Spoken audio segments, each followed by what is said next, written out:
Well, you join me out here on a pretty warm winter day. It's pretty much middle of December at the moment, and it's about 14 degrees, which is ridiculous for this time of year. We're having a really mild winter at the moment. I'm just out here in the woods for a couple of hours really, just going to have myself a bushcraft breakfast, get a fire going, get a breakfast going, and I came to check on the shelters that I've built just to see how they're faring. It's a few months down the road now since I've built them, so I'll show you guys around them.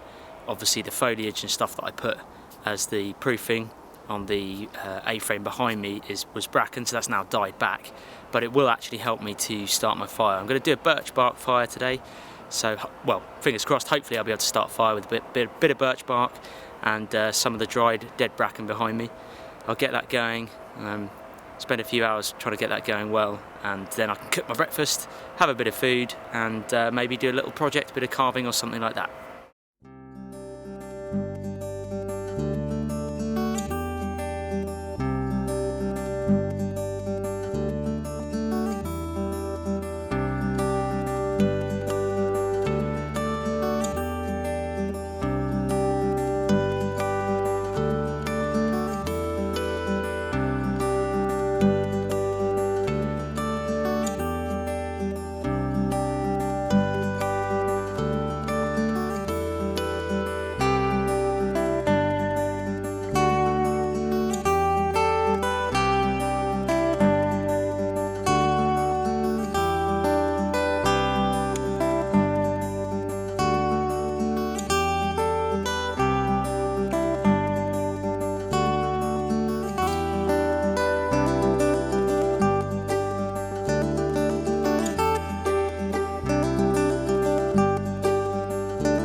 Fire going. Managed to do the birch bark fire.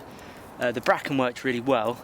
However, it's very fast burning, so you either need quite a bit of it, or you've got to have all your kind of dry sticks and kindling ready, basically. Now, there's quite a strong wind today, quite a strong breeze. So what I've done is I've actually sawn up a few bits of firewood and actually made a kind of mini firewall. Does two things really. It dries out some of the wood. Most of this wood is dry because it's a very dense forest, this coniferous forest that I'm in. But it helps dry out any damp pieces of wood, and it also acts as a wind reflector, just to basically keep that wind from pretty much putting out my fire too quickly. I'd say for definitely the first half an hour to an hour, you need to be very tentative to your fire. You want to get a good bed of embers going, and you can see now I've actually got some good embers going there. What I like to do sometimes as well is use my axe to just chop away a piece of wood. So as you can see, there's a couple of inches thick, this piece of wood, but just by opening it up a bit and just chiseling away a bit with an axe, when I place that on the fire, that wood's far more likely to burn on the inside and dry out and burn quicker, and then the flame should take the rest of the log. It's just a little thing I like doing. I like doing it towards the top section so that I can lean that bottom section against the fire. That top section then burns, and it burns down towards the heat from the bottom will then burn up as well. It's just something I found really useful when starting a fire and getting a fire going, and you want to start building up to bigger logs rather than put a huge log on straight away and worry about it actually taking light. Just chip off a bit like that. So here's how I place it. Just leave a little gap like that. There's the opened up piece of wood. This dry wood, I've kept this in my shelter for a few months now, so it's very dry. Just lean it up against the fire like so, without burning your fingers, and then that's open to the flame. Hopefully that will take light relatively quickly. Well, got the fire going. It's now time for a tour. Thought I'd give you a little trip around basically this mini camp that I've built, showing you some of the shelters that I've built over the last couple of weeks, and I've got a fire reflector going as well, so the fire's going nicely now. I'll let that go down a bit and get some hot embers, and then I can cook my bushcraft breakfast. Well, there's the old fire going, drying the logs over there as well. This is my fire heat reflector, which I built. I'll put a video up in the corner there, you can click that and you can see how I built that. Very simple to make, and it bounces the heat back into the A-frame shelter that I built. Again, I'll put a link up in the corner, you can see how I built that. Obviously now that it's December, all of the bracken has died back. However, I'm actually using it as a kind of winter log store at the moment. I've got my, if you have a look, got my logs all neatly in there. I've got lots more to get, which I'm going to get today. There is gaps obviously now in the shelter because the bracken's died back, but it doesn't matter. That will keep the logs much drier in here than it would out in the forest. So dead simple to make the A-frame. Like I say, click the link. I'll put a link in the video description as well, you can have a click of that. But that's how that fire reflector works, the heat reflector. It bounces the heat back towards that shelter there. I'm hoping in the summer to actually do an overnighter in here, in this A-frame. But for the moment I'm only here for a day trip, if that, just a few hours. Cook a little bushcraft breakfast and I'll head home. But I did another shelter as well, which I'll go and show you now. So this is basically what I used to build my previous shelter. I used the back of a tree root, I called it the tree root shelter, and this is what it looks like. As you can see, dead tree falling there, it's fallen down. There was a tree root, the buttress of the tree kind of was there, and I made similar, basically an A-frame shape as well, covered with moss. And again, I'll put a link up in the corner that you can click, or in the video description, and that is my tree root shelter. It's very, very secure and very, very sheltered actually inside. Lots of room inside.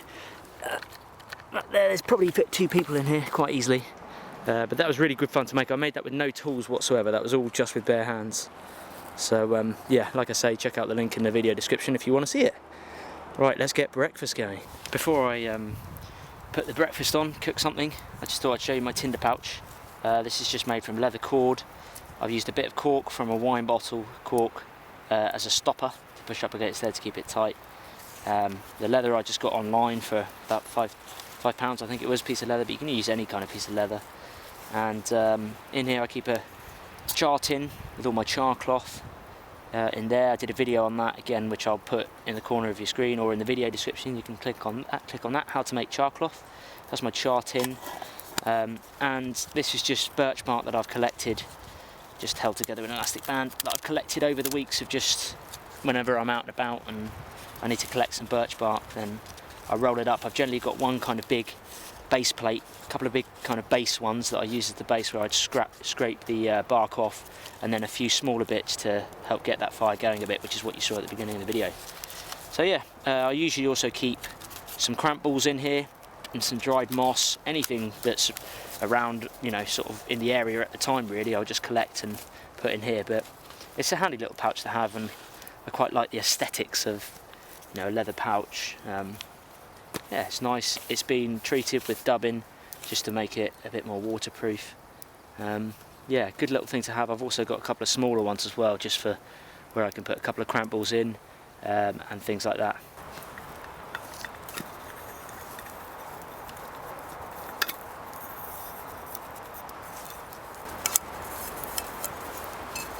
Okay, so what I'm doing for my bushcraft breakfast, not really much of a breakfast, is actually egg.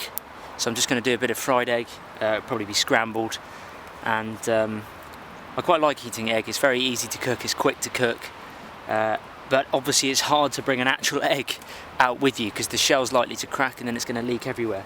So I beat it up at home, straight out of the fridge, and pour it into a water bottle. This is just a kind of standard, well, Coke bottle. Put it into a bottle. It's still quite cold, so I know it will still be okay. If you're going for, you know, longer, most of the day, and you don't have it to the end of the day, you might want to be careful. So pour this in. This is just a little cook set. I've got a little portable one. It's very handy. It's a perfect size for doing things like this. Egg. Get all that egg in there, and just place it on the embers and let it cook.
So I just had my yummy breakfast of egg, which is actually not too bad. Would have been nice with a bit of pepper, but beggars can't be choosers.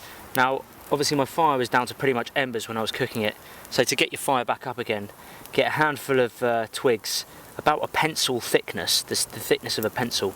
Grab a handful or two of those, and as you can see, that's just the heat of the embers alone now is going to build that fire back up again. So you have to go through the stages of starting with the smaller sticks and then putting bigger ones on again. But once you've got that hot bed of embers with a fire, you'll generally be okay. So I'm going to go around and collect a few more kind of pencil sized sticks just to build that. As you can see, that's completely going on its own now. Then I'll build it up again. I want to do something else with my my little base over here. So I think I might build another, not so much a fire reflector, heat reflector, but just a wall just to enclose it in a bit, because starting the fire today, the wind's coming from this way and it's actually kind of made the fire burn really quickly. So I'm going to build another wall, I think, today. Mainly because I'm bored and I want to do something. I was playing around with my knife earlier, just practicing doing a bit of feather sticks and actually just using those chippings basically, just to actually, those cuttings, just to put in my tinder pouch for when I next come.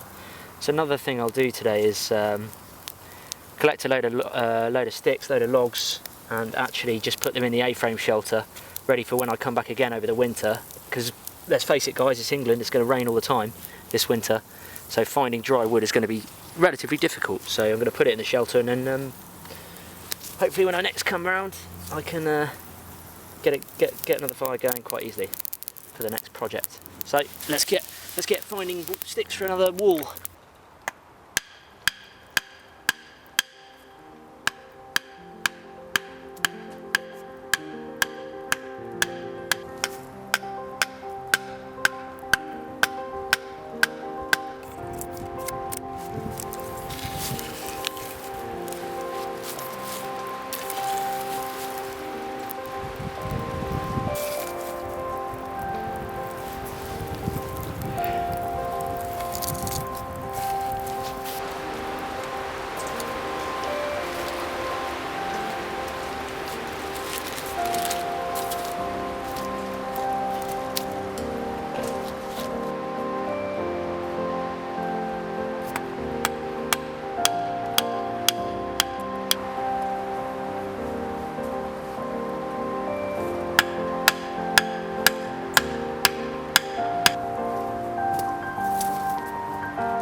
Well chaps, it's not quite finished, about just over halfway there, but you can see now it's getting there, slowly getting there. I've doubled up on this one, so there's two or three logs either side, whereas this one was just a one log. But it's working well anyway. It'll stop the wind coming into the fire. As you can see, wouldn't even know I had a fire here. There's the old A-frame, and obviously I've got the bracken on the outside still that I can use to start the fire again. I also just went and collected a load of dry sticks, just for whenever I come back next time. Hopefully these will stay dry. Well guys, I hope you enjoyed this episode and a little camp update. It's been great fun. I've had the fire going a couple of hours, put it out now, and it was nice to have a bit of a bushcraft breakfast, although it wasn't much, but enjoyable day out, half day out even. And I'll definitely be back here in a few days, maybe next week sometime hopefully. Thanks for watching guys.